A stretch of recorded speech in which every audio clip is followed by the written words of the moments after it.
আমি এই শুরুতেই বলেছি, যদি আপনারা মুসলমানরা নির্বাচন করেন তো একটা প্রতীকে নির্বাচন করবেন, যদি পারেন, না হলে বাদ দেন। আপনাদের তো নির্বাচন করা ফরজ হয়নি। খণ্ড খণ্ডভাবে যদি আমরা ইসলামের ব্যাপারে এই ধরনের কোনো কাজ করি বা অগ্রগতি আমরা অর্জন করি, তার এর পরিণতি ওটাই হবে যেটা ওই মাদুরোর হয়েছে। এটা কেউ বরদাস্ত করবে না যে এখন পৃথিবীতে কোনো একটা ইসলামী রাষ্ট্র সৃষ্টি হোক। আমাদের ক্ষুদ্র বাংলাদেশ, যা ওই বিশ্বের ম্যাপে পাওয়ারওয়ালা চশমাদের দেখা যায় না, এত ক্ষুদ্র দেশ আমাদের। এই দেশেও আমরা এক্ষুনি আমাদের অবস্থা যেটা আছে, আমাদের নির্বাচন চলছে, নির্বাচন আগত, আমরা মুসলমানরা 8 দল এক ঐক্যজোট হয়েছি। আচ্ছা, মুসলমানরা 8 দল কেন? আল্লাহ তো বলছে পৃথিবীর মানুষ 2 দল, মোমেন এবং কাফের, এর বাইরে কোনো দল নাই। যে লা ইলাহা ইল্লাল্লাহ বলে সে মোমেন, আর এই কলমা যে অস্বীকার করে সে কাফের। এরপরে তাদের কর্মে যে ত্রুটি বিচ্যুতি আছে সেটা আল্লাহ বলেই দিয়েছেন যে আমি পরীক্ষা না করে কেউ গ্রহণ করব না। আপনি আগে রেজিস্টার্ড হয়েছেন, আপনি স্টুডেন্ট, আপনার খাতায় নাম উঠেছে, পাস ফেল করবেন সেটা এক্সামিনার দেখবে। তো মানুষ হলো 2 দল, মোমেন এবং কাফের। মৃত্যুর পরে মানুষের স্থান হলো 2টা, ইল্লিস জিন। বিচারের পরে মানুষের ঠিকানা 2টা, জান্নাত এবং জাহান্নাম। তো আপনারা এই যে দল সৃষ্টি করেন, এটা কোথায় পেয়েছেন? কোথায়? এটার দলিল কি? 8 দল কেন বলেন? আমি এই শুরুতেই বলেছি, যদি আপনারা মুসলমানরা নির্বাচন করেন তো একটা প্রতীকে নির্বাচন করবেন, যদি পারেন, না হলে বাদ দেন। আপনাদের তো নির্বাচন করা ফরজ হয়নি। তার কারণ আল্লাহ বলছে পৃথিবীর মানুষ 2 দল, মোমেন এবং কাফের। তাহলে কাফেরদের যে সংখ্যা তার অর্ধেক আপনাদের হতে হবে। এখন পৃথিবীতে এখন 900 কোটি মানুষ হয়, যে 600 কোটি কাফের, 300 কোটি মুসলমান। আমার নির্ধারিত আলোচ্য বিষয় হচ্ছে ইকামতি দিন।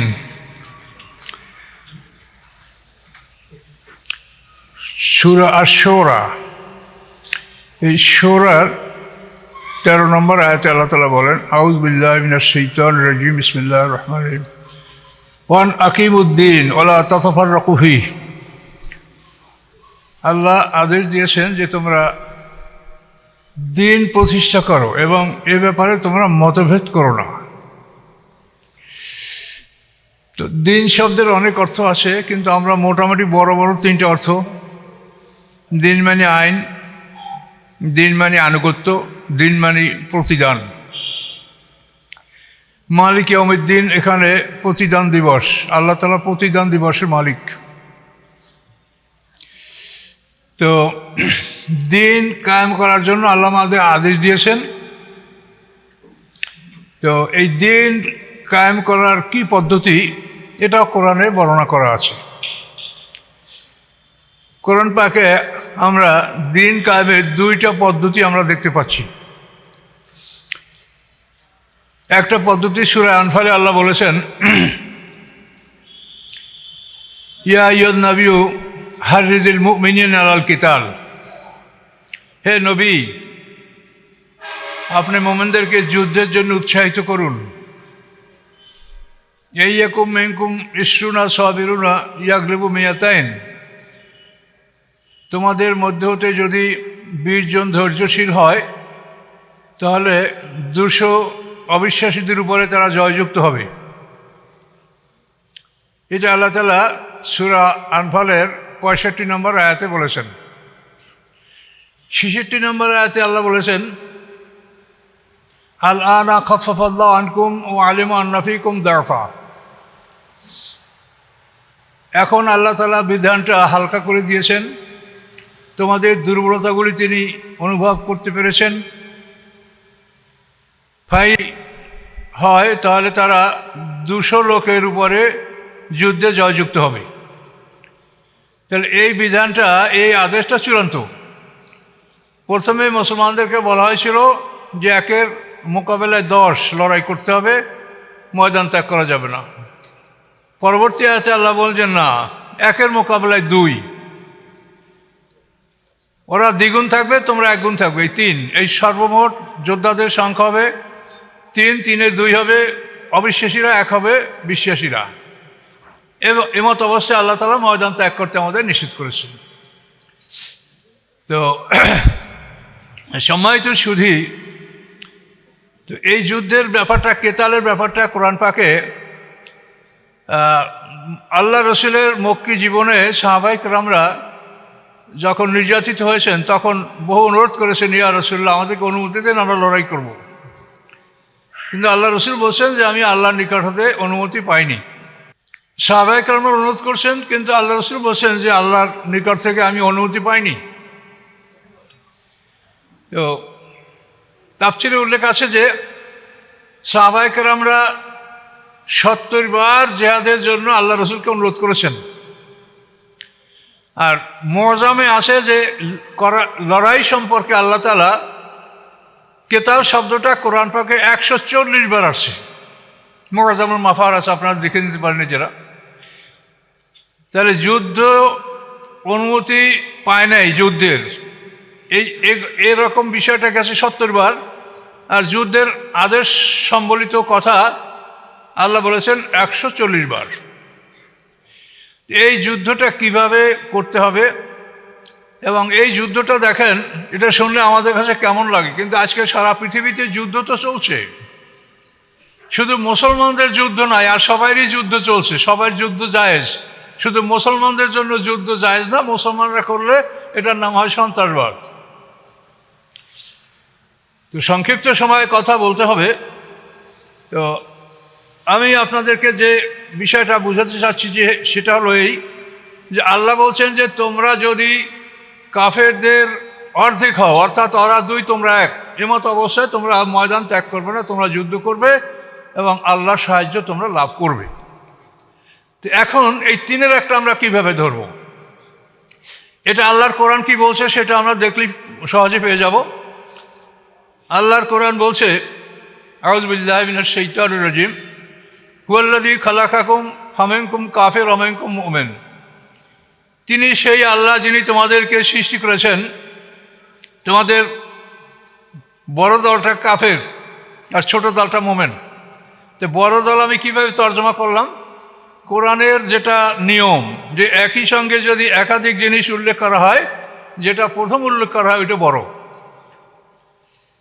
আল্লাহ তাআলা সূরা তাগাবুনে এই 2 নম্বরে আয়াতটা বলেছেন, হুয়াল্লাযী খালাকাকুম, তিনি আল্লাহ তাআলা তোমাদেরকে সৃষ্টি করেছেন, ফামিনকুম কাফির ওয়া মিনকুম মুমিন, তোমাদের বড় দলটা, প্রথম দলটা কাফের, পরবর্তী দলটা মুমিন। তাহলে কাফের বেশি মুমিন কম, এখানে ওই আয়াত দ্বারা ওই একই জিনিস প্রমাণ হয়। তাহলে এখন এখানে যে জিনিসটা আমাদের বুঝতে হবে সেটা হলো, আল্লাহ তাআলা আমাদেরকে সৃষ্টি করছেন, আর সবাই মানুষ। এদের এই মানুষের দল হলো 2টা, মুমিন এবং কাফের। কিন্তু আমরা পৃথিবীতে শত সহস্র দল করে বসে আছি। আমাদের ক্ষুদ্র বাংলাদেশ, যা ওই বিশ্বের ম্যাপে পাওয়ারওয়ালা চশমাদের দেখা যায় না, এত ক্ষুদ্র দেশ আমাদের। এই দেশেও আমরা এক্ষুনি আমাদের অবস্থা যেটা আছে, আমাদের নির্বাচন চলছে, নির্বাচন আগত, আমরা মুসলমানরা 8 দল এক ঐক্যজোট হয়েছি। আচ্ছা, মুসলমানরা 8 দল কেন? আল্লাহ তো বলছে পৃথিবীর মানুষ 2 দল, মুমিন এবং কাফের, এর বাইরে কোনো দল নাই। যে লা ইলাহা ইল্লাল্লাহ বলে সে মুমিন, আর এই কলমা যে অস্বীকার করে সে কাফের। এরপরে তাদের কর্মে যে ত্রুটি বিচ্যুতি আছে সেটা আল্লাহ বলেই দিয়েছেন যে আমি পরীক্ষা না করে কেউ গ্রহণ করব না। আপনি আগে রেজিস্টার্ড হয়েছেন, আপনি স্টুডেন্ট, আপনার খাতায় নাম উঠেছে, পাস ফেল করবেন সেটা এক্সামিনার দেখবে। তো মানুষ হলো 2 দল, মুমিন এবং কাফের। মৃত্যুর পরে মানুষের স্থান হলো 2টা, ইল্লিস জিন। বিচারের পরে মানুষের ঠিকানা 2টা, জান্নাত এবং জাহান্নাম। তো আপনারা এই যে দল সৃষ্টি করেন, এটা কোথায় পেয়েছেন? কোথায়? এটার দলিল কি? 8 দল কেন বলেন? আমি এই শুরুতেই বলেছি, যদি আপনারা মুসলমানরা নির্বাচন করেন তো একটা প্রতীকে নির্বাচন করবেন, যদি পারেন, না হলে বাদ দেন। আপনাদের তো নির্বাচন করা ফরজ হয়নি। তার কারণ আল্লাহ বলছে পৃথিবীর মানুষ 2 দল, মুমিন এবং কাফের। তাহলে কাফেরদের যে সংখ্যা তার অর্ধেক আপনাদের হতে হবে। দেখেন পৃথিবীতে এখন 900 কোটি মানুষ হয়, যে 600 কোটি কাফের, 300 কোটি মুসলমান। এইটা যদি আপনি না হয়, আপনি যদি বাংলাদেশের এই মানুষগুলোকে হিসাব করে আপনি কাজ করেন, আবার পাকিস্তান পাকিস্তানের হিসাবে, আফগানিস্তান তার হিসাবে, সৌদি আরব তার হিসাবে। এভাবে যদি আপনারা হিসাব করেন তাহলে তো মহাবিপদ হয়ে যাবে। সমস্ত বিশ্বের মোমেন একদল, সমস্ত বিশ্বের কাফের আর এক দল। মোমেনরা থাকবে এক, ওরা থাকবে দ্বিগুণ, দুই। এই অবস্থাতে আমরা সংগ্রাম করলে জিততে পারবো। আমরা বিপ্লব করি, যুদ্ধ করি, ভোট করি। ভোটও একটা যুদ্ধ। ভোটের মাধ্যমে একজন মানুষকে ক্ষমতাচ্যুত করা যায়, যেমন যুদ্ধ করে একজনকে ক্ষমতাচ্যুত করা হয়, ভোটের মাধ্যমে সেটা করা যায়। এজন্য ভোটও একটা যুদ্ধ। এই যুদ্ধে অবতরণ করার জন্য আল্লাহ তাআলা আমাদেরকে বলেছেন যে তোমরা তিনে রাখো। তা আমরা এই দেশের মধ্যে আমরা 8 দল হয়েছি। আচ্ছা, 8 দলের প্রভুকে, সবাই প্রভু কি এক না 8 দলের 8 জন?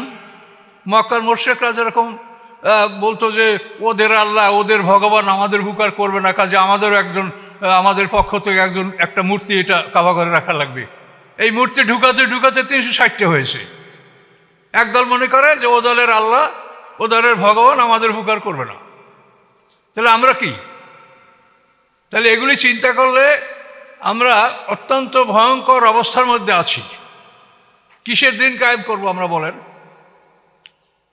যেখানে আল্লাহ বলছেন যে তোমরা সমগ্র পৃথিবীর মানুষ 2 দল, মোমেন এবং কাফের।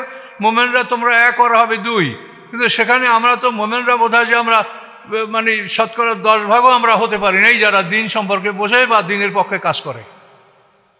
তাহলে আমরা এই যে প্রসেসটা আমাদের, এটা কিসের জন্য হচ্ছে? আমাদের এক আল্লাহ, তো এক আল্লাহর 8 দল কেন? আমাদের এক রসুল, এক রসুলের 8 দল কেন? আমাদের এক কোরআন, এক কোরআনে 8 দল কেন? এই 8 দল তো এরা নির্বাচনে আছে, আরো বহু দল আছে, শত শত দল আছে। এগুলি করে আমরা শুধু লেবাস পোশাক পরে মানুষকে ফাঁকি দেই না কি করি সে আল্লাহ ভালো জানে। আল্লাহর বিচারের সময় দেখব যে আসলে আমরা কি বিশ্বাস করি কোরআনের, আমরা আল্লাহকে কি বিশ্বাস করছি। আল্লাহ কোরআনে স্পষ্ট বলেছেন ওয়াতাসিমু বিহাবলিল্লাহি জামিআন ওয়া লা তাফাররাকু, সবাই এক হয়ে শক্ত করে আল্লাহর রজ্জুকে ধারণ করো, পৃথক হও না। এই হাবলুল্লাহ হলো কোরআন, কোরআনকে ধরতে বলা হয়েছে। আর আজকের কোরআনের শিক্ষাকেই অ্যাভয়েড করা হচ্ছে। বিভিন্ন কলা কৌশলে কোরআনের শিক্ষা থেকে মানুষকে বঞ্চিত করা হচ্ছে, ছেলেপেলে থেকে বঞ্চিত করা হচ্ছে। তো কি হবে কি না হবে সেটা আমরা জানি না। আমাদের কাজ হলো যে কোরআনে কি আছে এই কথাটা মানুষকে পৌঁছে দেওয়া। এটি আমি মনে করি আমার জীবনের দায়িত্ব, এবং এই জন্যই আমি কাজ করছি। অন্য কোনো কাজ আমি করছি না, যে শুধু মানুষের জানুক যে আল্লাহ কোরআনে কি বলেছেন, কেন আমরা এগুলো কোথায় পেয়েছি আমরা। তো এই জন্য একামতের দিন এই বিষয়টা আমাকে আপনারা দিয়েছেন। তো একামতের দিনের ব্যাপারে যে সিস্টেমটা কোরআনে আছে সেটা হলো, প্রথমে আপনাকে মানতে হবে যে সারা বিশ্বের মানুষ 2 দল, কাফেররা থাকবে দ্বিগুণ, আমরা 1 গুণ। এভাবে হলে আমরা সারা পৃথিবীর কাফেরদের বিরুদ্ধে আমরা ভোট করি, লড়াই করি, যা করি আমরা জিতবো, আল্লাহ সাহায্য করবে। যেহেতু আল্লাহ যেটা ওয়াদা করেন, ইন্নাল্লাহ লা ইউখলিফুল মিয়াদ, আল্লাহ তাআলা কখনো তার প্রতিশ্রুতি ভঙ্গ করেন না। এই নিয়মে আমাদের আসতে হবে। আর এই যতক্ষণ পর্যন্ত তিনের একে উপনীত আমরা হতে না পারি, ততক্ষণ পর্যন্ত দাওয়াতি কাজ চালিয়ে যেতে হবে, যেটা আল্লাহ রসুল মক্কি জীবনে করেছেন। হিজরতের 6 মাস পরে যুদ্ধের অনুমতি পাওয়া গেছে। উযিনা লিল্লাযীনা ইউকাতালুনা বিআন্নাহুম যুলিমু, সূরা হজের এই আয়াত। হিজরতের 6 মাস পর, বদরের যুদ্ধের সময় যুদ্ধ ফরজ হয়েছে 18 মাস পর। এরপরে 10 বছরে 18 মাস গেলে থাকে 8.5 বছর। এই 8.5 বছরে আল্লাহ রসুল 85টা যুদ্ধ পরিচালনা করেছেন। তার মধ্যে 27টা যুদ্ধে তিনি সেনাপতির দায়িত্ব পালন করেছেন, বাকিগুলি অন্য সাহাবীরা পরিচালনা করেছেন। এই তো রাসূলের জীবনী। তাহলে আমরা কি করছি? আমরা শুধু দলাদলি, এবং এই দল যত থাকবে প্রত্যেক দলের একজন আমির, একজন নেতা, তাহলে আমরা অনেক নেতা হব। একজন নেতাকে আমরা মানতে পারছি না। আপনারা কি চিন্তা করবেন দেখেন, উমর ফারুক রাদিয়াল্লাহু তাআলা, ওসমান গনি, এক কথায় খোলাফায়ে রাশিদিনের আমলে মুসলমানদের রাষ্ট্রটা ছিল। এখন 57টা রাষ্ট্র মিলিয়ে কি ততখানি জায়গা আমাদের দখলে আছে? নাই। একটা রাষ্ট্রের অধীনে যে জায়গাগুলি ছিল আমাদের, এখন মুসলমানদের 57টা রাষ্ট্রে সেই জায়গা নাই। তা নিয়ে 57টা রাষ্ট্র আমাদের। তো আমরা যদি কোরআনকে সামনে রেখে উন্মুক্তভাবে এই সমস্ত বিষয়গুলি আলোচনা করতে না পারি বা জনগণকে এটা বুঝাতে না পারি, তো এই দল করে কি হবে? দরগামুখী দল। তো এই জন্য আমার কথা হচ্ছে যে আল্লাহর কোরআন কি আছে সেটা শোনেন। আমি যদি নিজের কোনো কথা বলি সেটা আমার বলার অধিকারও নয়, আর আপনাদের শোনারও প্রয়োজন নেই। তো দিন কায়েমের জন্য যে সিস্টেমটা আল্লাহ বলেছেন যে তোমরা সমগ্র বিশ্বের মানুষ দুদল, মোমেন এবং কাফের, মোমেন রবে একগুণ ও রবে দ্বিগুণ, এভাবে তোমরা যদি সংখ্যা উপনীত হতে পারো তাহলে তোমরা আল্লাহর দিন কায়েম করতে পারবে। তোমরা ভোট করো, বিপ্লব করো, জিহাদ করো, যেটা করো সেটি তোমরা জয়যুক্ত হবে। এই পর্যন্ত না গেলে তোমরা মানুষকে দাওয়াত দিতে থাকো। এর একটা সিস্টেম। আর একটা সিস্টেম আল্লাহ কোরআন পাকে বলেছেন, কাম্মেম ফিয়াতেন কালিলাতেন গালাবাত ফিয়াতান কাসীরাতাম বিইজনিল্লাহ। যে সূরা বাকারার 249 নম্বর আয়াত সম্ভবত। তো এখানে আল্লাহ বলেছেন, কাম্মেম ফিয়াতেন কালিলাতেন গালাবাত ফিয়াতান কাসীরাতাম বিইজনিল্লাহ, যে বহু ছোট ছোট দল বহু বড় দলের উপরে জয়যুক্ত হয়েছে। তো এই আয়াতটা হযরত দাউদ আলাইহিস সালাম সম্পর্কে অবতীর্ণ। এটা আপনারা হয়তো জানেন যে দাউদ আলাইহিস সালাম যে জালুত বাদশাকে হত্যা করেছিল, যে কোরআনে বলা আছে ওয়াকাতালা দাউদ ও জালুতা। এই সময় পয়গম্বর ছিলেন শামুয়েল আলাইহিস সালাম, আর বাদশা ছিল তালুত। ইন্নাল্লাহ কাদ বাআসা লাকুম তালুতা মালিকান, বিস্তারিত ঘটনা ওখানে আছে। তো এই যুদ্ধে মুসলমানদেরকে আল্লাহ বলেছিলেন যে তোমরা একটা নদী পার হবে, সেখান থেকে তোমরা পেট ভরে পানি পান করলে তারা যুদ্ধে যেতে পারবে না।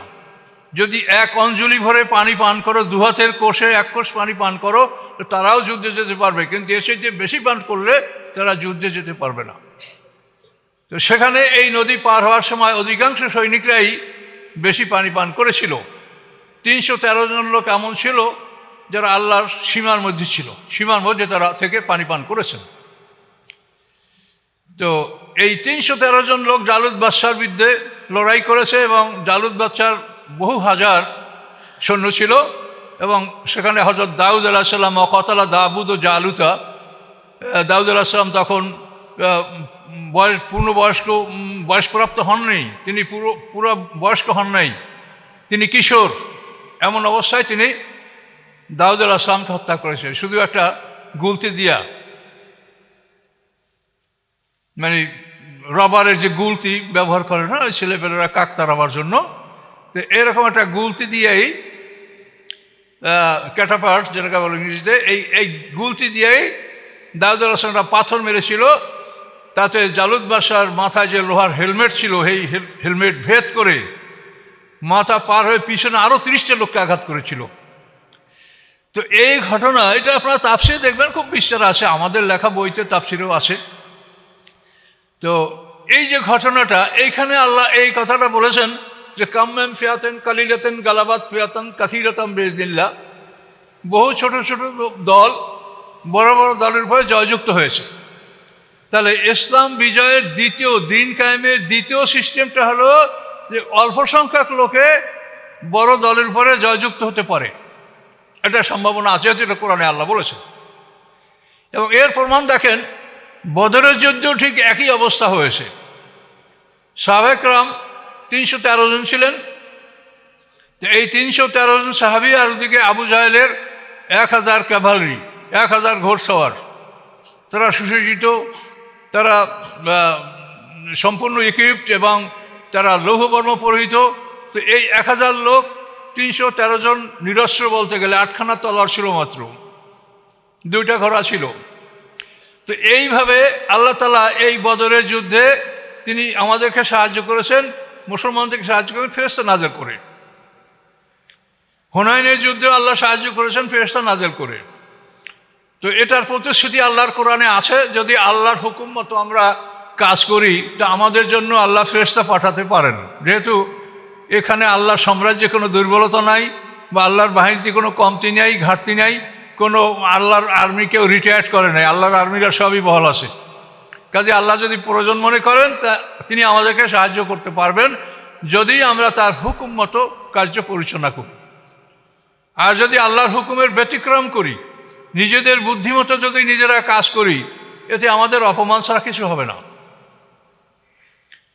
আল্লাহ যে দুইটা সিস্টেম বলেছেন, এই দুইটা সিস্টেমের ব্যবধানটা হলো, দ্বিতীয় সিস্টেম যেখানে অল্প লোকে অধিক লোকের উপরে জয়যুক্ত হবে, সেখানে শর্ত রাখা হয়েছে যে এই সমস্ত জায়গায় নবী রসুল উপস্থিত না থাকলে এটা হবে না।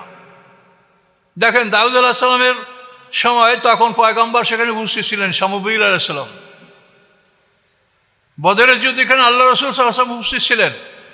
আবার ঈসা আলাইহিস সালাম যখন পৃথিবীতে আগমন করবেন, তখন এই ঈসা আলাইহিস সালামের নেতৃত্বে তখন যে মুসলমানদের মেজরিটি হবে, যেটা আমরা বিশ্বাস করি না। ঈসা আলাইহিস সালামের সময়ও ইসলাম মাইনরিটি থাকবে, তাদের সংখ্যা কাফের ইহুদি খ্রিস্টানদের চাইতে কম থাকবে, কিন্তু তারপরও ঈসা আলাইহিস সালাম জয়যুক্ত হবেন, যেহেতু তিনি আল্লাহর রাসূল। এই জন্য তাকে আকাশ থেকে আল্লাহ নামাবেন, যেটা কোরআনে স্পষ্ট বলা আছে, ওয়াইন্নাহু ইলমুল লিসাআতি ফালা তামতারুন্না বিহা। ঈসা আলাইহিস সালাম হচ্ছেন কিয়ামতের স্পষ্ট জ্ঞান, কাজী কিয়ামত সম্পর্কে তোমরা কোনোভাবে সন্দেহ পোষণ করবে না। তাহলে এখন বোঝা গেল যে অল্প সংখ্যক লোক অনেক লোককে পরাজিত করবে, এই সমস্ত জায়গায় নবী রসুল পয়গম্বর উপস্থিত থাকবে এবং আল্লাহর বিশেষ বান্দাগণ উপস্থিত থাকবে। ঈসা আলাইহিস সালামের সময় আসহাবে কাহফ উপস্থিত থাকতে পারেন, তার সাথে খিজির আসম উপস্থিত থাকতে পারেন। এগুলির তাফসিরে এ ধরনের কথা এটা বলা আছে। তো এইভাবে ঈসা আলাইহিস সালাম যখন আসবেন, তখন বনী ইসরাঈলদের যে হারানো তাবুত সিন্দুক, যেটার কথা সূরা বাকারার মধ্যে আসে, যে বনী ইসরাঈলদের কিছু বাকিয়াতু মিম্মা তারাকা আলু মূসা আলু হারুনা তাহমিলুল মালাইকা, এই বনী ইসরাঈলদের সিন্দুকটা হারিয়ে গিয়েছিল। এই সিন্দুকটা আল্লাহ তাআলা এই দাউদ আলাইহিস সালামের এই যুদ্ধের সময়, জালুত বাদশার বিরুদ্ধে যুদ্ধের সময় এই সিন্দুক তাদেরকে আল্লাহ উদ্ধার করে দিয়েছিলেন। তো তাফসিরে বলা আছে যে ঈসা আলাইহিস সালাম আসলে এই সিন্দুকটা আবার তাকে ফিরিয়ে দেওয়া হবে। এটা বনী ইসরাঈলদের সম্পদ, এই জন্য এটা আমাদের রাসূল সাল্লাল্লাহু আলাইহি ওয়াসাল্লামকে দেওয়া হয়নি। এই তাবুত নিয়ে যখন তিনি যুদ্ধের মাঠে অবতরণ করবেন এবং তার সাথে আসহাবে কাহফ, খিজির আলাইহিস সালাম এরা যখন থাকবে, তখন এই যুদ্ধে অবশ্যই মুসলমানরা জয়যুক্ত হবে, যদিও তারা সংখ্যায় কম হবে বা তারা ছোট দল হবে। তাহলে এই দুইটা সিস্টেম, একটা হলো আপনি শত্রুদের অর্ধেক হন, ওরা দুই আপনি এক হন, এটা হলো মানে জেনারেল অর্ডার, এখানে নবী রসুলদের উপস্থিতির প্রয়োজন নাই। আর যেখানে ছোট দল বড় দলের উপর জয়যুক্ত হবে, সেখানে নবী রসুল পয়গম্বরদের উপস্থিতি আল্লাহ তাআলা শর্ত রেখেছেন এবং আমরা প্রত্যেকটাই তাই দেখতে পাচ্ছি। তাহলে এখন আমরা কোন সিস্টেমে যাব? এখন আমরা যদি নবী রসুলের অপেক্ষা করে ছোট দল নিয়ে বড় দলের উপর জয়যুক্ত করতে চাই, তাহলে আমাদের ঈসা আলাইহিস সালাম পর্যন্ত অপেক্ষা করতে হবে। তার আগে আর কোনো নবী রসুলের আগমনের সম্ভাবনা নাই। ঈসা আলাইহিস সালাম 33 বছর বয়সে আকাশে তাকে আল্লাহ তুলে নিয়েছেন এবং কিয়ামতের পূর্বক্ষণে তিনি আগমন করবেন। কিয়ামতের 10টা বড় আলামত, তার মধ্যে বড় আলামত হলেন ঈসা আলাইহিস সালামের আগমন, দাব্বাতুল আরদ, পশ্চিম দিক থেকে সূর্য ওঠা, এগুলা বড় বড় আলামত। তো ঈসা আলাইহিস সালাম আসার পরে তিনি যুদ্ধে জয়যুক্ত হবেন এবং আল্লাহর দিন প্রতিষ্ঠা করবেন এবং সারা পৃথিবীতে আল্লাহর দিন প্রতিষ্ঠিত হবে এবং 40 বছর তিনি রাষ্ট্র শাসন করবেন। তিনি বিবাহ করবেন, তার সন্তান হবে, 40 বছর পরে তিনি ইন্তেকাল করবেন। ঈসা আলাইহিস সালামের ইন্তেকাল করার পরে মুসলমানদের ঈমান ধীরে ধীরে কমতে থাকবে। এমতো অবস্থায় আল্লাহ তাআলা মুসলমানদেরকে মানে তাদের প্রাণ হরণ করবেন, তাদের মৃত্যু দান করবেন। একটা বাতাস প্রবাহিত হবে, সেই বাতাসের প্রভাবে মুসলমানরা অসুস্থ হবে, তাদের বগলে ফোড়া জন্মিবে এবং এভাবে মুসলমানরা অসুস্থ হওয়ার পরে তারা ইন্তেকাল করবে। এভাবে সমস্ত মুসলমানদের মৃত্যু হয়ে যাবে। তারপর 100 বছর পৃথিবীতে কাফেররা যেমন ইচ্ছে তেমন থাকবে, তারপরে কিয়ামত হবে। এই ঘটনাগুলি সব আমাদের সামনে রয়েছে। তো এখন আমরা যেটা বলছি সেটা হলো কোরআনে যেভাবে আছে আমাদেরকে সেভাবে অগ্রসর হতে হবে। আমাদের নিজের বুদ্ধিতে অগ্রসর হলে তো চলবে না। কোরআন কি বলেছে, প্রত্যেকটা কাজ করার জন্য আমরা সেভাবেই চিন্তা করে সেভাবেই অগ্রসর হব, এর বাইরে তো আমরা করতে পারবো না। আমরা যদি নিজেদের বুদ্ধিতে দিন কায়েম করার চেষ্টা করি বা আমরা যদি বিপ্লব করার চেষ্টা করি, তা আমাদের অবস্থা হবে দেখেন পৃথিবীতে এখন কি হচ্ছে। পৃথিবীতে ক্ষমতাসীনরা দুর্বলদেরকে অন্যায়ভাবে তাদেরকে তুলে নিয়ে যাচ্ছে। কি আশ্চর্য ঘটনা! কোনো আইন কানুনের কোনো তোয়াক্কা নাই। তো এখন তো পৃথিবী ওই অবস্থায় ফিরে আসে যেটা ওই অ্যাডলফ হিটলারের ওস্তাদ ফ্রেডারিক নিৎসে বলেছিল যে might is right, the fittest will survive. এই যে ফ্রেডারিক নিৎসে যেটা বলেছিল, এখন তো সেই গতিতে পৃথিবী চলছে। আমাকে চাপাই নবাবগঞ্জের বিরুদ্ধে বলছিল যে লাঠি যার সালিশি তার। আশ্চর্য কথা, কথা তো আসলেই সত্য। তাহলে এখন পৃথিবী মাইট ইজ রাইটে চলছে। কাজে এই পৃথিবীতে আমরা এই মানে খণ্ড খণ্ডভাবে যদি আমরা ইসলামের ব্যাপারে এই ধরনের কোনো কাজ করি বা অগ্রগতি আমরা অর্জন করি, তার এর পরিণতি ওটাই হবে যেটা ওই মাদুরো রয়েছে। এটা কেউ বরদাস্ত করবে না যে এখন পৃথিবীতে কোনো একটা ইসলামী রাষ্ট্র সৃষ্টি হোক। রাষ্ট্র সৃষ্টি করার চাইতে সেটাকে রক্ষা করার কথা আগে ভাবতে হবে, যে আপনি একটা রাষ্ট্র সৃষ্টি করে সেটাকে আপনি রক্ষা করার ক্ষমতা রাখেন কিনা। আল্লাহ রসুল মদিনার গভর্নর ছিলেন। এই শহরটাকে রক্ষা করার জন্য তিনি বদর, উহুদ, খন্দক কত যুদ্ধ তিনি করেছেন। এছাড়া ছোট ছোট অনেক যুদ্ধ করেছেন। একটা রাষ্ট্রকে রক্ষা করার ক্ষমতা আমাদের আছে কিনা। তো এগুলি সার্বিকভাবে যদি আমরা চিন্তা না করি, তাহলে আমাদের জন্য অপমান আমাদের উপরে চেপে বসতে পারে। যেরকম পৃথিবীতে আমরা দেখতেছি যে দুর্বলদের উপরে সবলরা কীভাবে অত্যাচার করছে। কাজে এই জন্য আল্লাহ যেভাবে বলেছেন এর বাইরে কোনো পদ্ধতিতে আমি একমত নই। আর আপনারাও একমত হবেন কিনা আমি জানি না, যেহেতু আমার মতামত কোরআনের উপরে। কোরআনে দুইটা সিস্টেম বলা আছে। একটা হলো তুমি প্রথমে মানতে হবে যে তোমাকে মানুষ দুই দল, লা ইলাহা ইল্লাল্লাহ যারা বলে তারা মোমেন, আর এই কলমাটা যারা অস্বীকার করে তারা কাফের। মানুষ দুই দল। এই দুই দল মানুষ হওয়ার পরে তুমি মুসলমান, তোমার সংখ্যা যখন 3-1 হবে, কাফেররা 2, তোমরা 1, তখন তোমরা যুদ্ধ, বিপ্লব, ভোট, সংগ্রাম এগুলো করতে পারবে। আর যদি এটা উপনীত হতে না পারো, তার দ্বিতীয় সিস্টেম হলো যে ছোট দল বড়দের উপরে জয়যুক্ত হবে। সেই ছোট দলেদের লোক লাগবে, সেই লোক তো আমাদের মধ্যে নাই। সেই লোক আমাদের মধ্যে নাই। আমাদের যে সমস্যাগুলি, এগুলি তো ওই আধ ঘন্টার মধ্যে বলা যায় না। আলেমদেরকে ইন্নাল্লাযিনা কাফারু মিন আহলিল কিতাবে, আল্লাহ বলছেন আহলে কিতাবদের মধ্যে যারা কাফের। তো আহলে কিতাব আবার কাফের কেমনে হয়? এজন্য আমার বই আছে, সেখানে আমি 4টে জিনিস উল্লেখ করেছি। কেতমান, সেদাত, এলহাত, মোদাহানাত। এই 4টা মানে স্বভাব যদি কোনো আহলে কিতাবের মধ্যে পরিলক্ষিত হয়, তো সে কাফের হবে। কেতমান, সত্যকে গোপন করা। সেদাত, আল্লাহর পথ থেকে মানুষকে বাধা দেওয়া। এলহাদ, কোরআনের বাঁকা অর্থ করা। মোদাহানাত, বাতিলের সাথে আপোষ করা। কিতমান, সিদাত, এলহাদ, মোদাহানাত। এই সমস্ত স্বভাবগুলি, এগুলি সবই প্রত্যেকটা শব্দ কোরআন থেকে নেওয়া। এটা কোনো আমার বানানোর শব্দ না। প্রত্যেকটা শব্দের উপরে কোরআন আয়াত আছে, আয়াত থেকে নেওয়া। কাজে এভাবে আল্লাহর কোরআন যা বলেছেন সেইভাবেই আমরা অগ্রসর হব। এটা এমন না যে আমরা এই দিন কায়েম না করতে পারলে আমাদেরকে জান্নাত দিবেন না। আমরা দিন কায়েমের চেষ্টা করব সঠিক পথে। কোরআন আল্লাহ কি বলছেন? ওয়ালা তারকানু ইলাল্লাযিনা যালামু ফাতামাসসাকুমুন নার। জালেমদের প্রতি বিন্দু মাত্র ঝুঁকবে না। ফাস্তাকিম কামা উমিরতা, আপনি সোজা থাকুন যেভাবে আপনাকে আদেশ করা হয়েছে। ওমান তাবা মাআক, এবং যারা আপনার সাথে ফিরে এসেছে দিনের পথে, তারাও যেন সোজা থাকে। এই যে সোজা থেকে, সঠিক থেকে নিজেকে কলুষমুক্ত রেখে যতটুকু কাজ করা যায় ততটুকু আপনি করবেন। আপনাকে তো ওই যে অকাত খাবাবান দাসাহা, আপনি নিজেকে ময়লা মিশ্রিত করেন, তাহলে তো আপনাকে আল্লাহ গ্রহণ করবে না। কদাপ্লামান সাক্কাহা অকাত খাবাবান দাসাহা। কিন্তু আমরা কাজ করতে যাই তো আমরা ময়লার সাথে জড়িয়ে যাচ্ছি। দেখতে হবে কোরআনের দৃষ্টিতে আমি ঠিক লাইনে আছি কিনা। এই লাইনে থেকে যা করা যায় তাই করেন। লাইনের বাইরে গিয়ে কিছু করা, এটা আল্লাহ আপনাকে বলেন নেই। তো এই জন্য দিন কায়েমের ব্যাপারে আমি সংক্ষিপ্ত আকারে আপনাদেরকে 2টা পদ্ধতি যেটা কোরআনে আছে এটা আমি আপনাদের কাছে পেশ করছি। এই পদ্ধতির মাধ্যমেই দিন কায়েম করা সম্ভব। এর বাইরে অন্য কোনো পদ্ধতি গ্রহণ করার ইখতিয়ার আমাদের নাই, যেহেতু কোরআন কমপ্লিট কোড অফ লাইফ, এবং এই কোরআনের বাইরে আমাদের কিছু করারও নাই, বলারও নাই, এখানে কোনো কমতি নাই। ইন্না হাযাল কোরআনা ইয়াহদি লিল্লাতী আকওয়াম, এই কোরআন এমন এক গ্রন্থ যে এমন একটা পথ দেখায় যেই পথটা সবচাইতে সোজা, সবচাইতে স্ট্রেইট, সবচাইতে সোজা পথ, এটা কোরআন দেখায়। তো যে কোনো কাজের আপনি সবচাইতে সহজ পথ পাবেন কোরআনে। কাজে কোরআনকে বাদ দিয়ে বা কোরআনকে অ্যাভয়েড করে আপনি তো কোনো পন্থা অবলম্বন করতে পারেন না। কাজে এই জন্য ওলামায়ে কেরাম বা জ্ঞানী যারা পণ্ডিত, তারা এটা দেখে শুনে কর্মসূচি গ্রহণ করতে হবে যে কোরআন কি বলে, কোরআনের বিপক্ষে আমাদের কোনো কর্মসূচি না যায়, আমরা সীমা লঙ্ঘন করে কোনো কাজ করতে না যাই।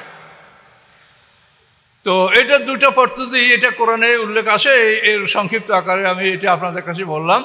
আপনার কাছে কি বলবো, অনেক কথাই তো বলতে মনে চায়, কিন্তু অনেক এখানে সুদী আছেন। আল্লাহ রসুলকেও কিন্তু একবার কিডন্যাপ করার চেয়েছিল, জানেন? এই যে ইরানের সম্রাট খসরু পারভেজ আল্লাহ রসুলকে ধরে নিয়ে যেতে বলেছেন, দুইজন বীর পুরুষ পাঠাইছিলেন ইয়ামান থেকে। ইয়ামানের গভর্নরকে লিখেছিলেন যে মোহাম্মদ সাল্লামকে অ্যারেস্ট করে আমার কাছে পাঠিয়ে দাও। সেই দুইজন বীর পুরুষের নাম হচ্ছে একজন নাবুহ আর একজন নাম ফারফারা। এরা মদিনে আসছিল আল্লাহ রসুলকে বন্দি করার জন্য। বিরাট ইতিহাস আছে, আপনি দেখবেন। তো সেখানে মদিনে আসার পরে মদিনার লোকেরা তাদের কোনো গুরুত্বই দিচ্ছে না। ইয়ামানের গভর্নরের নাম ছিল বাজান, তার দুই বীর নাবুহ এবং ফারফারা মোহাম্মদ সাল্লামকে অ্যারেস্ট করার জন্য মদিনে আসছিল পারস্য সম্রাটের আদেশে।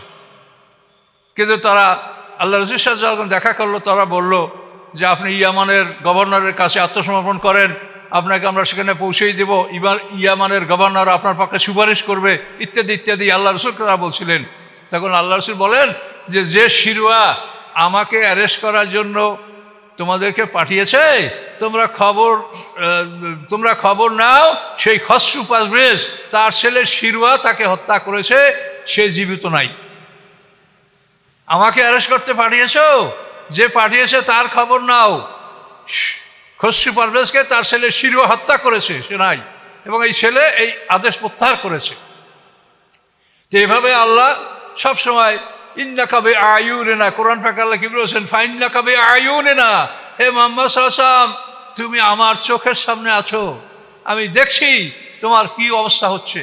মুসা আলাইহিস সালামকে এই কথা বলেছেন, নূহ আলাইহিস সালামকে আল্লাহ এই কথা বলেছেন, ওয়াসনাল ফুলকা বিআয়ুনিনা, আমার চোখের সামনে নৌকা গড়াও। কাজে আল্লাহ আমাদের আছেন, তিনি আমাদের সর্ব অবস্থায় তিনি আমাদের পর্যবেক্ষণ করছেন, তিনি রাকিব। কিন্তু আমাদেরকে আল্লাহর হুকুমের একটু ডান বাম হলে কিন্তু আমরা এই সাহায্য আল্লাহর পাবো না। কিন্তু আমরা যারা আজকে সমাজে কাজ করছি, প্রত্যেকের কাজের মধ্যেই এই ইফরাত তাফরিদ, কম বেশি উত্থান পতন, এগুলো আমরা দেখতে পাচ্ছি, যেটা আল্লাহ পছন্দ করেন না। কাজে এই জন্য দিন কায়েমের ব্যাপারে যারা পরিশ্রম করেন, আশা করি আপনারা কোরআন থেকে দেখে সঠিক লাইনে আপনারা চেষ্টা করেন। আল্লাহ এমন কিছু অভাবে নাই যে আপনি এই দেশে একটা দিন কায়েম না করি আল্লাহর কাছে গেলে আল্লাহ অসন্তুষ্ট হবে বা আল্লাহর কোনো ক্ষতি না। আল্লাহ আপনাকে যা বলছে আপনি সেভাবে চেষ্টা করে যান। তো এই আমার শেষ কথা এটাই যে আমরা যে যা করব, এই কর্ম পদ্ধতিটা আমরা কোরআন থেকে খুঁজে বের করে নিই, তাহলে আমরা নির্ভুল থাকব। তো এতটুকু বলে আমার কথা আমি শেষ করছি, আমার বক্তব্য এখানে শেষ, আমার সময় শেষ। দোয়া করবো আমার জন্য। আসসালামু আলাইকুম রহমতুল্লাহ। আপনাদেরকে এই কথার মধ্যে জেহাদ কখন ফরজ হবে সেটা বলা হয়েছে। আচ্ছা, এখন ব্যাপার হয়েছে যে আমরা বিশ্বের কাছে নিজেদের কীভাবে অ্যাপ্রোচ করব, বা আমরা পরিচয়, এই যে সব কিছুই কোরআনের মাধ্যমে করতে হবে, সব কিছুই কোরআনের মাধ্যমে করতে হবে। আল্লাহ রসুল হুদায়বিয়ার সন্ধির পরে যে দাওয়াতি চিঠিগুলো কিভাবে দিয়েছেন, সর্বক্ষেত্রে আল্লাহ রসুলকে অনুসরণ করতে হবে। এবং এমন কোনো জীবনের এমন কোনো দিক নাই, অল অ্যাসপেক্ট অফ লাইফ, জীবনের সব দিকগুলি আপনি আল্লাহ রসুলের জীবন থেকে পাবেন। এটা সব এক কথাই যে আপনি যাই করতে চান, এটা রাসূলের জীবন অনুসন্ধান করলেই সেখানে আপনি পাবেন যে কি তার ফরেন পলিসি কীভাবে ছিল, তার মানে আন্তর্জাতিক রিলেশনশিপ কীভাবে ছিল, এগুলি সব জানতে পারবেন। তার এই ডেপুটেশন দ্বারা তাদেরকে মেহমানদারি করার কি ব্যবস্থাপনা ছিল, কিন্তু বিরাট ব্যাপার। আল্লাহ রসুলকে আমরা মনে করি কি রসুল খুব গরিব মানুষ ছিলেন। আল্লাহ রসুল এই শত শত মানুষ প্রতিনিধি তার কাছে আসতো মদিনায়, এই সমস্ত মানুষদের মেহমানদারি তিনি করাতেন একাধিক দিন। তো এই জন্য এই সব বিষয়গুলি আমাদের আসলে রাসূলের জীবন সম্পর্কে আমাদের অনেকটা এক্সপ্লিসিট আছে, মানে আমাদের কতগুলি বিষয় আছে যেগুলি আমাদের কাছে অস্পষ্ট। কাজে এইগুলি যদি আপনার কাছে স্পষ্ট হয় তা আপনি যে প্রশ্ন করেছেন এটা আপনি ওখান থেকেই পাবেন, রাসূলের জীবন থেকে। তো এতটুকু বলে আমার কথা আমি শেষ করছি, আমার বক্তব্য এখানে শেষ, আমার সময় শেষ। দোয়া করবো আমার জন্য। আসসালামু আলাইকুম রহমতুল্লাহ।